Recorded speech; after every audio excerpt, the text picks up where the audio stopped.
wimike Yesu Kristo mu buzima bwawe akubera umwami. Yazanywe no kugira ngo uronke ubugingo kandi uburonke busagutse. Ba mu ijambo rizana ubuzima, ubuzima bwawe bubeho buhinduka. Umusaraba ni etape incontournable. Umusaraba ni kibanza tugomba gushikako. Aho uri kuca hose nuti umwami ari kumwe nawe.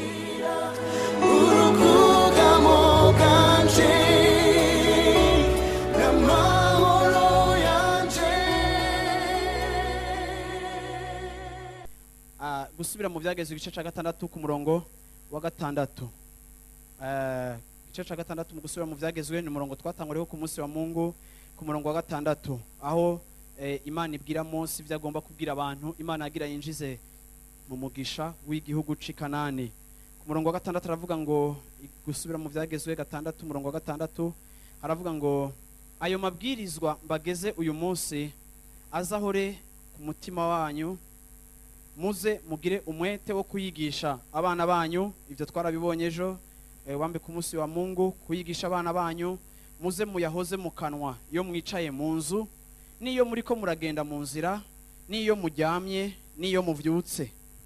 Muze muyahambire ku maboko yanyu, ababere ikimenyetso, muyashire mu ruhanga nk'amambe, abe hagati y'amaso yanyu. Muze muyandike ku bishimajyango by'amazu yanyu no ku bikingi by'amarembo.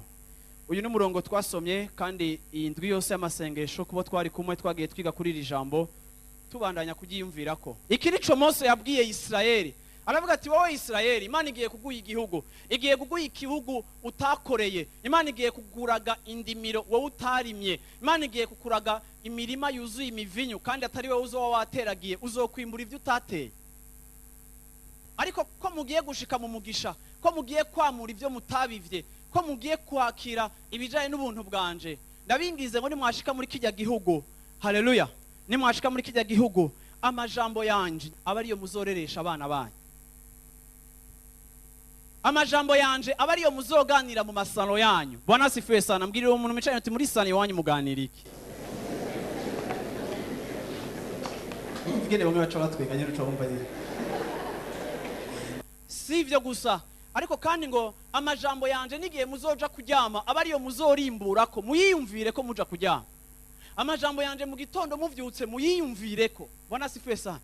Nigihe muzoba muri kunzira, bamwe bagenda i Dubai, abandi bagenda ku kazi, abandi baduga ruguru, abandi baja mu Rumonge kurondera amavuta, iyo muzoba muri ko muragenda hose, amajambo yanje muzoba muri ko muyiyumvirako. Ikindi ngo kandi amajambo yanje muze muyazirikire ku maboko yanyu. Nigiye muzoba muri ko murakora, ivyo muzoba muri ko murakora, nimuze mukore nk'abapagani batagira ivyizigiro, nimuze mukore mwidoga, ariko mu bikorwa by'amaboko yanyu amajambo yanje muyazirikire ku maboko yanyu, kugira ngo muyarimbureko. Mwibuke yuko ndi Imana ihezagira ibikorwa by'amaboko yanyu. Mwibuke ko ndi Imana izobaha kugira umugisha mu byo muzokora ko vyose. Mwibuke ko ndi Imana yahaye faveur Isaka, igaha ikiganza ciza Yakobo, igaha ikiganza ciza Abrahamu, aho Isaka yimba mariba abandi bose batashoboye gutoramwo amazi, akayatoramwo amazi. Kuko je ndi Imana isoko ry'umugisha. Uzoba uri gukora nk'ivyo abandi bariko barakora, ariko wewe kuko nagiranye isezerano na wewe uzokora ibisanzwe, ariko bizokuviramwo ibidasanzwe. Kuko umugisha wawe utava kuri karite y'ivyo uri kurakora, canke kategori, canke domaine, canke secteur ihe wevori wamo mu buzima, ariko kandi umugisha wanje uva kuco nasezeraniye ubuzima bwawe. Bwana asifiwe sana. Ico uzoba uri kurakora cose wibuka amajambo yanje ku biganza vyawe. Uze wibuke ko ndi Imana iguteramira. Nigihe uzoba ugeragejwe, uze wibuke ko umugororotsi aca mu bigeragezo vyinshi, ariko wora akabimukiza vyose atana kimwe akuyemwo. Nigihe uzoba uri kurakoresha amaboko yawe, uze wibuke ko nigihe wowe uri kuraca mu bigeragezo, uhora haguteguriye icanzo hakurya, kugira ngo ivyo cose uzoba uri kurakora nk'uwizera habeho difference muri attitude n'ingene ugubwa neza. Kuko twege tutari determine n'ingene ikirere n'igihe ca Afrika kiri, ariko kandi twege ubuzima bwacu bwubakiye ku Imana yatuvuzeko. nimugende mu materiye mukoresha amajambo y'uhoraho, aho muvuga ngo uhoraho azoteramira intambuko z'ibirenge vyanje, kandi uhoraho nazokwemera ko nsitara ngo nshike hasi. Genda wandike tumugororotsi wiwe agwa incuro ndwi, ariko kandi incuro ndwi uhoraho nyene agasubira kandi akamuvyura. Ni imana ya opportunité, ni imana y'akaryo ka kabiri, ni imana ihindura ibintu. Ivyo byose ni muvyandike, kuko realite y'ubuzima bwanyu ntibibutse ivyo, ariko kandi ijambo ry'Imana ryarabivuze. Nimukore ibintu byose bigomba kubibutsa ico Imana iri ku bwanyu. Mushire ku bishima ryango, mushire no ku miryango, partout mushireho amajambo y'Imana. Kubera iki? Kuko Imana igomba gutumirira ijambo muri quotidien, mu mibereho yacu ya misi yose.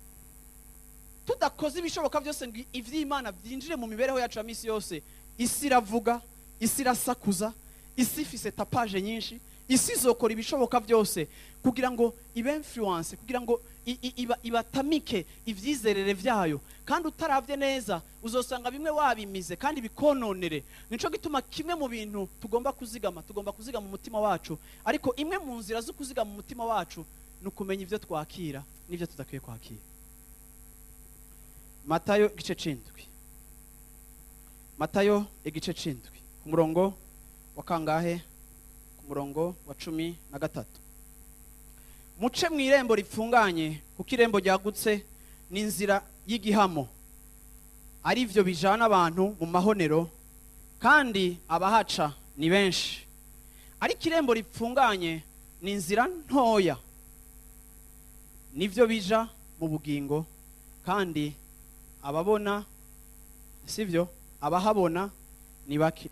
Usomye muri Luka igice ca 13, Luka 13 ku murongo wa 46, Yesu avugira ijambo mu yindi version, Luka 13 ku murongo wa 24, 13 murongo wa 24 havuga ngo iki? Ati mushishikare guca mu irembo ripfunganye, ndababwira yuko benshi bazogomba kuricamwo ntibabishobore. Bona sifuwe sa. Aha Yesu yakoresheje irindi jambo avuga ngo mushishikare. Mu gifaransa aho bavuga neza bavuga ngo efforcez-vous d'entrer par la porte étroite. Efforcez-vous. Shishikara. Mu kirundi bavuga gushishikara. Gushishikara mu gifaransa traduction nziza ni perseverance. Ariko kandi kwiyeforsa mu kirundi ni mumfashe ka traduction, ariko mbandanya nta kurindiriye. Mu kirundi kora ibishoboka byose. Efforcez-vous, kora ibishoboka byose. Uravyumva? Nukuvuga ngo aha anya Yesu yashatse kwerekana yuko iyi nzira ipfunganye muri Matayo batubwiye yuko itari populaire, ntijamwe abantu benshi. Abayicamwo ni bake cyane, abayitumbera ni bake cyane, abarondera kuyinjiramo ni bake cyane. Ariko ngo gwarundi runiniya abarujamo ngo ni benshi cyane. Kubera iki? Ngo kandi gwogo iyo ruja rubatwara mu mahonero, ariko ya yindi ntoya iradushikana. Hari umujenerali umwe w'umugwanyi kera muri Amerika nigeze gusomya mu gitabo, avuga akajambo keza. Aravuga ngo igihe cyose mu kunesha intambara ikomeye abantu batanga ikiguzi gikomeye. Bwana sifiwe sa. Igihe cyose umuntu agomba kugwana canka agomba kunesha canka agomba gushika ku bintu bikomeye, agomba kugwana intambara ikomeye, ariko kandi akayigwanira muri principe yo gutanga ikiguzi. Bwana sifiwe sa. Yesu mu kuvuga ngo ni muce mu nzira nto, ni muce muri niniya. Yesu yashatse kwerekana yuko nk'umukristo urafise responsabilité, urafise choix, urafise ico ugomba guhitamo. Yesu ntatwereka yuko aisance, koroherwa, Yesu ntavyerekana nk'ikintu ca hatari. Narabivuzeyo ku munsi wa Mungu, ariko kandi usanga kenshi turakunda koroherwa. Ariko kimwe mu bintu tugomba gutangura nk'abantu bakijijwe, ivyo twiyumvamo byose sivyo. Ivyo twiyumvamo byose ntidukwiye kubikurikira. Reka ndakubwire, muri iki kintu cyo guca mu nzira ipfunganye, kimwe mu bintu abakristo tugomba kwiga kujera nuko Imana iri kirahamagarara ishengero kuba abantu bafise, novuga gute, bafise control. Sinzi ko nobivuga gutyo, sivyo? Abantu bazi kwifata, vuga uti kwifata. Umukristo agomba kuba ari umuntu azi kwifata. Umukristo agomba kuba ari umuntu azi kuvuga oya. Birashoboka ko ukurira mu muco utazi kwanka mu buryo bweruye. Birashoboka ko uva mu muco ukunda kunyegeza position. Ariko kandi ijambo ry'Imana riratwereka neza ko tugomba kwiga kuvuga no. Yesu atumira abantu biwe avuga ati ndabingize nimuce mu irembo ripfunganye, abaritumbera ni bake, ariko mwebwe ndabingize nimukore ibishoboka byose. Muri Luka akavuga ngo ahubwo nimushireko n'ingufu zanyu, efforcez-vous. Birashoboka yuko bitoroshe, birashoboka yuko abantu bose bataza kugukomera amashi, birashoboka ko abantu bose bataza kubwira ngo felicitation, birashoboka ko abantu bose bataza kugutera ko inkuru nziza, bashobora no gutanga kuvuga nabi. Ariko kandi kubijanye n'ivyo tugomba guhitamo ku buzima bwacu, tugomba kuba abantu bagira ibishoboka byose kugira ngo twinjize ubuzima bwacu aho Imana igomba ko bwinjizwa. Ni gute ngomba gucisha ubuzima bwanje mu irembo ripfunganye nkayeba byabarabara ryagutse abandi bantu bose bariko baracamwo kandi ribatwara mu rupfu? Ni gute ninjiza ubuzima hajya ahantu? Iki ni kibazo niyumviriye kandi nshaka kwishura nkoresheje aya majambo abiri. Kimwe mu bintu nasanze umuntu w'Imana agomba kuba ari umuntu ari yameze uri gukontrola ama emotion yiwe.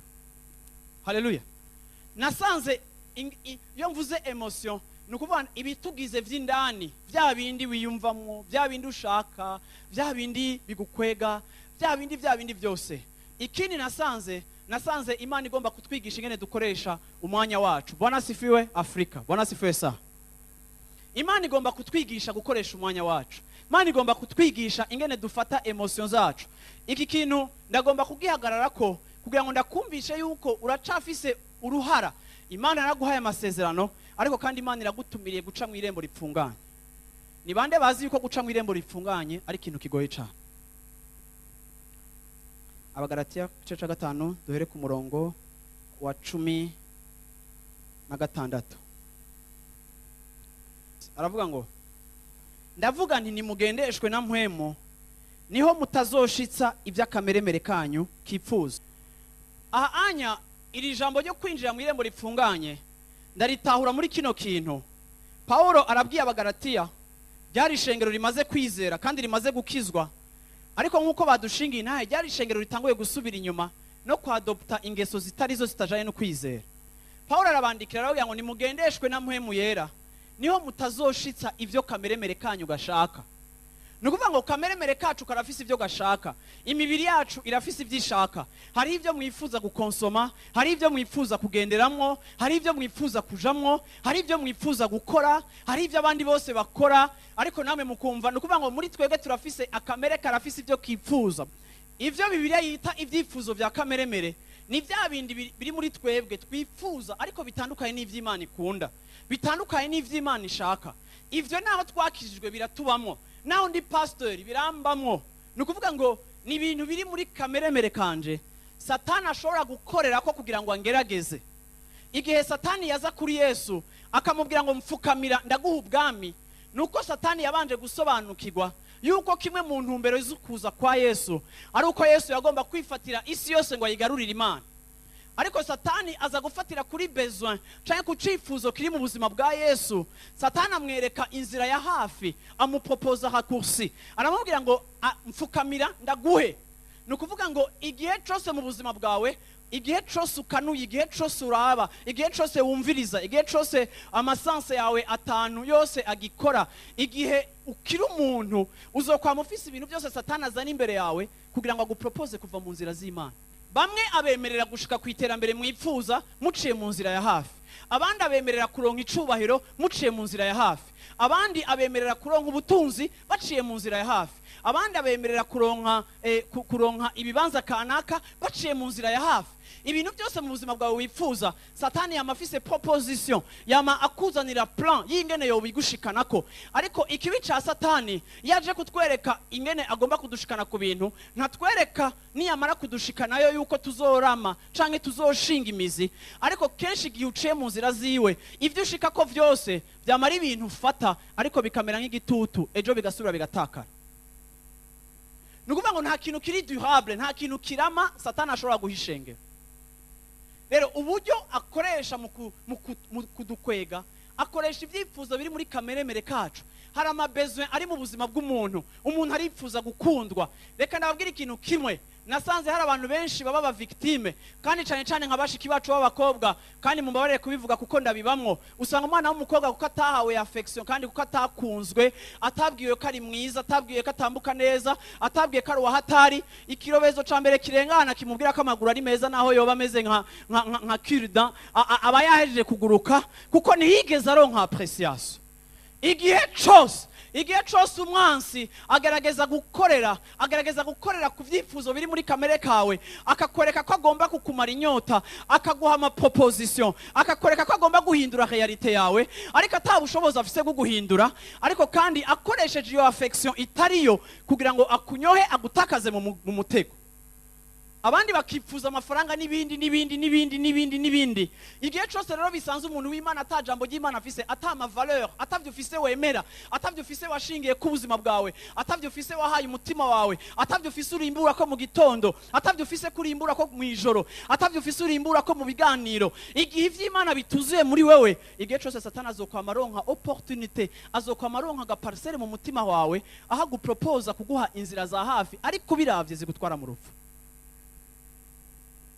Ikirero nico kibazo dufise muri bino bihe vy'iherezo mw'ishengero, kandi ko na Bibiliya ivuga ngo ibihe vy'iherezo bizoba bigoye. Umwanditsi w'Abaheburayo bakavuga ngo murushirize gukorana, murushirize kwegerana n'abandi, murushirize kwiyasambura n'abandi, ngo cane cane uko wa munsi mubi urushiriza kwegera.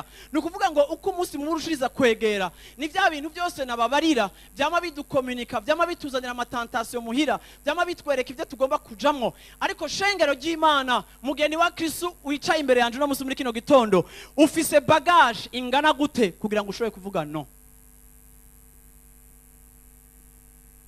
Akavuga ati rero igihe cyose muzokumvira mpwemu yera batwara mu ijambo, mpwemu yera batwara mu gusenga, mpwemu yera batwara mu gukorana n'abandi muganira ijambo ry'Imana, mpwemu yera batwara mu kwimvira ku vy'Imana, mpwemu yera batwara mu vyo kugororoka.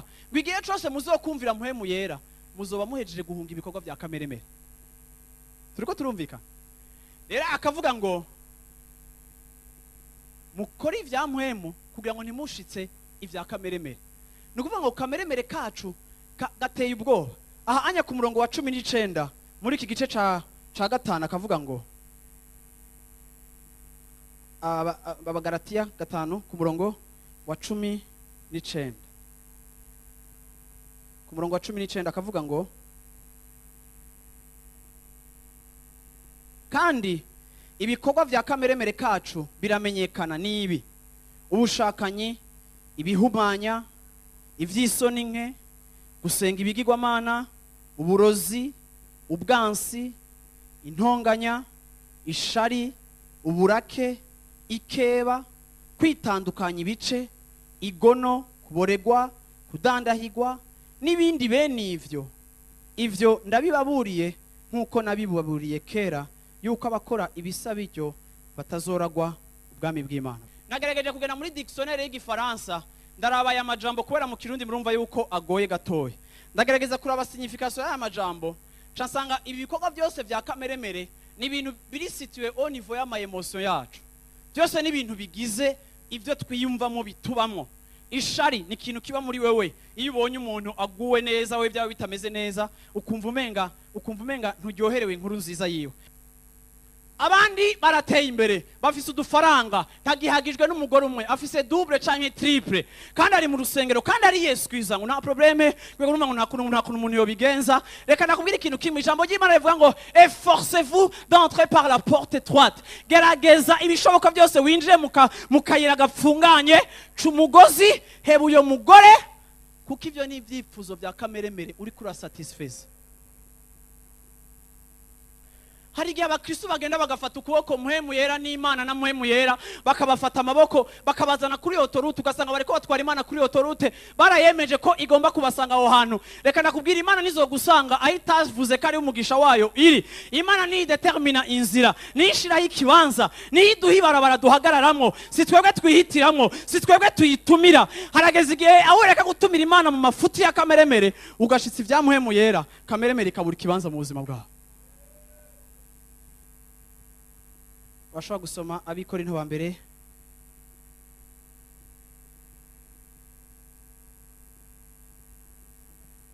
igice ca 6 ku murongo wa 12. Paulo yavuze ikintu gikomeye cyane numva vraiment kigomba kuba ikintu cashitse mu buzima bwacu. Avuga ngo byose ndavyemererwa ariko si byose bingirira ikimazi. Byose ndavyemererwa ariko singanzwa n'ikintu na kimwe. Usomye ngaha nyene muri verset chapitre 10 kuri verset 2 aho nyene zingura gusuje muri 10 ku murongo wa kabiri.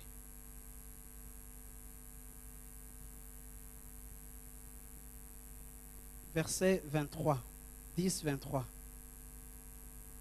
aravuga ngo byose turavyemererwa ariko ibitugirira ikimazi si byose. Byose turavyemererwa ariko ivyubaka si byose. Ikintu Paulo yavuze kiri important kandi numva nshaka ko mu gitahuro no musi muri kino gitondo. Aravuga ngo byose turavyemerewe ariko siko byose bitufitiye akamaro. Nukuvuga ngo Paulo yagerageje kwerekana nuance canke ubudasa hagati y'ibiri permis n'ibiri utile, hagati y'ivyo twemerewe n'ibi dafise ico bitumariye. Rero igihe Yesu yabwira abantu ngo nimuve mu irembo ripfunganye canke igihe cose bibiri tubwira ngo nituve mu bikorwa vya kameremere dukora ivya mpwemo, nuko iyo turiko turaba abantu badependa kuri Saint Esprit, uko ishengero rigenda rikura umuntu w'Imana akifuza kurongorwa na mpwemu yera, mpwemu yera agenda agufasha gushiraho umurongo munini umustari aho utandukanya ivyo wemerewe n'ibitagufitiye akamaro.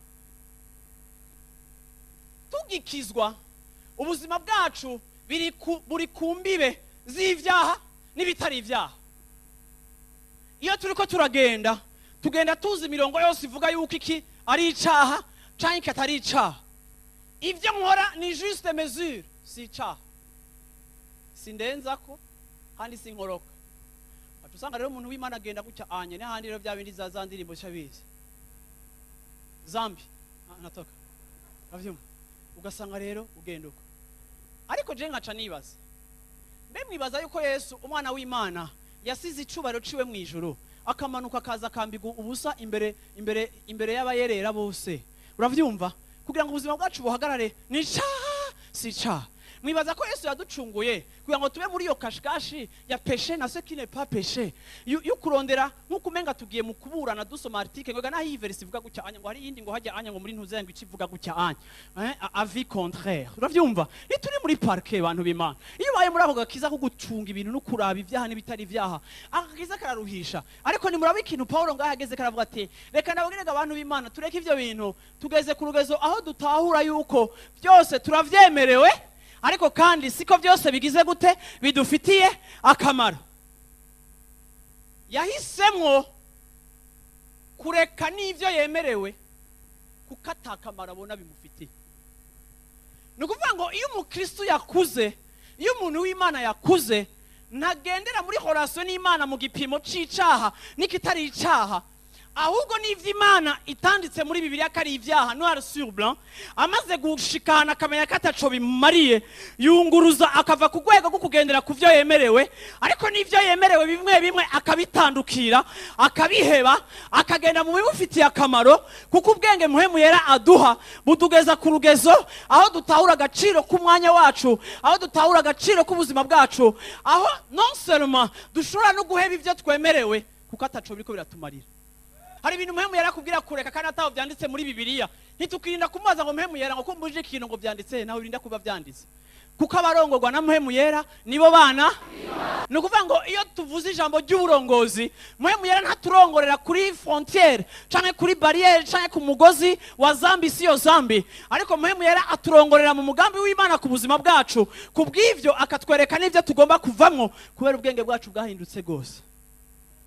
Ubuzima bwawe burashobora gupfira ahantu atari icaha kuko uri muri distraction, uri mu bintu ataco biriko birakumarira kandi nivyo uhereza ku mwanya munini, ariko birivuga ngo siko byose bidufitiye akamaro, naho tuvyemereye siko byose bidufitiye akamaro.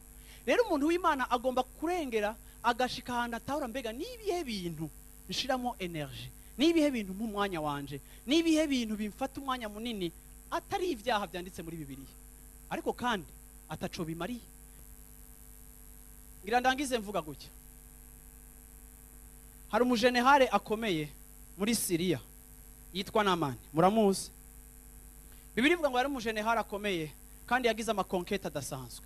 Ariko mwibuke yuko uyu mwami Bibiri ivuga ngo umunsi umwe, uravyumva, bimenyekana ko agwaye imibembe, ari agakobwa kabimenye. Aka gakobwa kamukorera kakaja ka Kisirayeli, karamubwira ati mwami wanje, kabwira inabuja ati data buja, ndabona kumenga aragwaye, ndamuravye ukuntu yifata, kandi yogenda muri Isirayeli hari umuntu, hari Imana, iwacu hari Imana.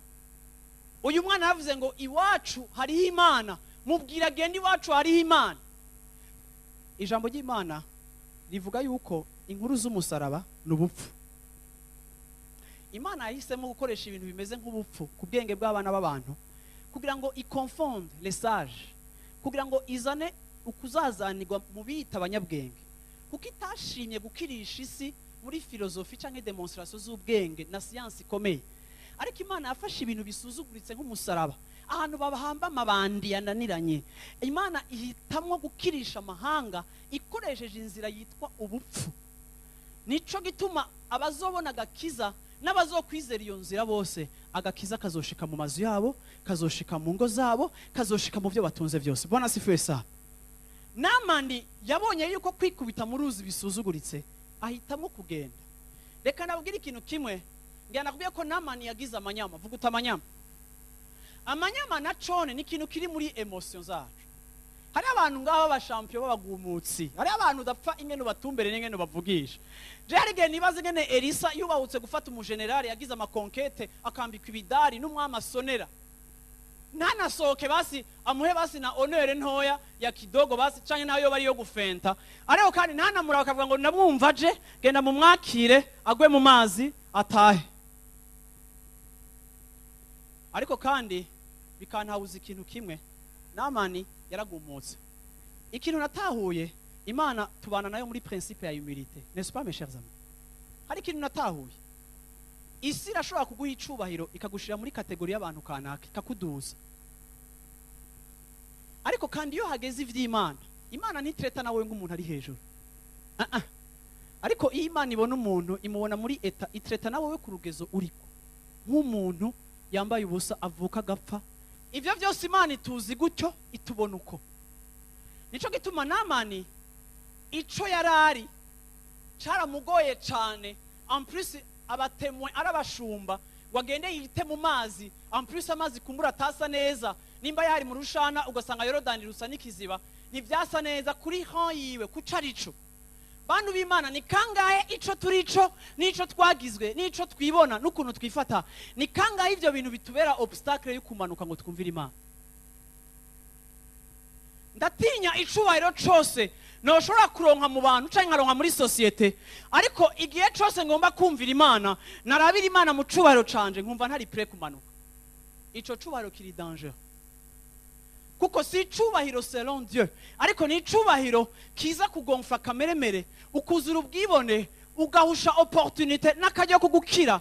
Namani yanse kwinjira muri Yorodani, arataha aragumuka, ariko yagize ibirometero agwaye, imibembe yamurembeje, imubembe yamukuye mu bantu, imibembe yamwizoye muri societe, imibembe yamuteye gucika inkuru, imibembe yamuteye gucika ikintu kitagira uko gisa. Ariko kandi harakajyo ahawe n'Imana kuko ushobora guhinduka ubuzima, ariko kandi kuko atemeye kumanuka. Bantu b'Imana, murabizi kangahe vyanga yuko tumanuka, ariko muri uwo mutima wo kwanga kumanuka, kuko Imana ivuze ngo niwihane, kuko Imana ivuze ngo genda usabe pardon, kuko Imana ivuze ngo genda uhebe ibintu. Urazi kangahe twevariwa tukaraba ikiguzi cyo guca bugufi, tugasanga guca bugufi byo dutwara amafaranga, cyangwa tugasanga guca bugufi byo dutwara ikibanza, cyangwa guca bugufi gasanga byo dutuma tuboneka ukuntu ntazi mutwana duto. Murazi kangahe imbere yo kumvira Imana tubanza gukonsidera ico turico. Uzogeza ryari kubanza kuraba icurico n'ivyo washitseko? Uzogeza ryari kubanza kwevariwa le coup canke sacrifice ugomba gutanga nimba kumvira Imana byo gutuma ubuzima bwawe bwogorora?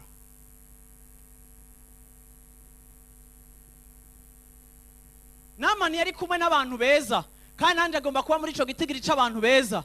Baramubwira bati, Namani, noneho yakubwira no gufyeta hasi, niyo ari kuhafyeta. None ga patron, uravye urugendo twagize, uravye iyo ngwara yawe, ariko ko ico kinagusavye cari kigoye, none wosanga uhomvye, none ko twarushe, ariko dusubira inyuma gutyo, pfa kuvyemera wikubite mu mazi, nta kundi. Ni kuvuga ngo pfa kwemera umanuke, kuko ico ushaka kwakira kiraruta ico ufise ubu. Haleluya. Pfa kwemera, bantu b'Imana, tugomba kwemera guca mu irembo, tugomba kwemera guca ahantu hagoye, tugomba kwemera guca ahantu hatari populaire, nimba kuri rya nzira ico tuzohasanga gifise agaciro kanini ku buzima bwacu. Namani aravuga ati okay, dusubireyo, yikubita mu mazi incuro 7. Bibiri ivuga ngo umubiri we wacitse nk'uwakayoya k'amezi, imibembe yose imuvako. Namani asubira inyuma ari general guéri. Mbega wari ubizi ko igihe cyose uciriye bugufi Imana bitakudiminiwa, ahubwo kandi ni valeur ajoutée, ahubwo si na valeur ajoutée gusa, ahubwo kandi ni base ya valeur, kandi biri durable. Bwana sifiwe sana.